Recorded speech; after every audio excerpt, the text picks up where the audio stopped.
Kagalang-galang na tagapangulo ng Board of Trustees ng John Wesley Theological Seminary, kasiyahan kong ipresenta sa inyo ang 13 kamag-aaral natin mula sa campus ng Bulacan na nakatapos sa kurso Sertipiko ng Ministeryo Praktikal sa Ebanghelisasyon at Pagkaalagad, Transforming the World at Pamamahala ng Iglesia. Tumayo po mga. By the power of blessing by the Board of Trustees of the John Wesley Theological Seminary, as chairperson of the board, I now confirm you. Nelita S. Maranan.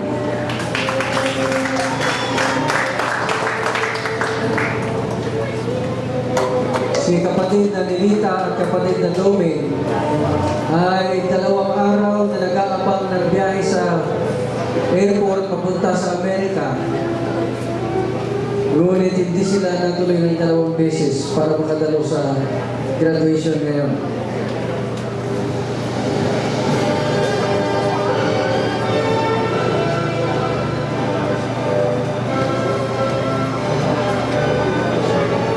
Walong buwan na po sila hindi walong buwan na hindi nakauwi sa Amerika, kaya nagka-diploma dito sa Pilipinas. Ako ba ito? Josephine R. Rivera. Kaya naman ang buong barangay ay kasama.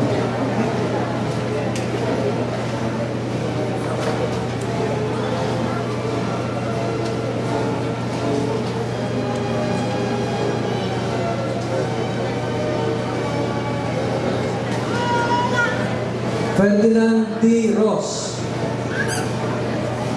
Brian James L. Season, Gurley A. Tarot, taga Pampanga po sila, kamag-anak kay Chris Tarot.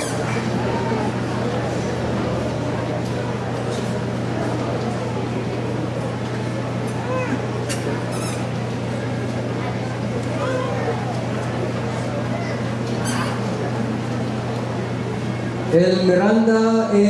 Vigencia,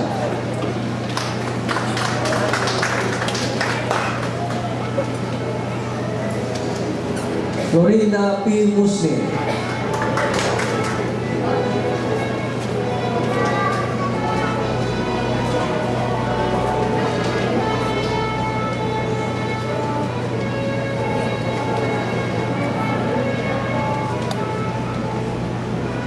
Bayani O. Ascaraga,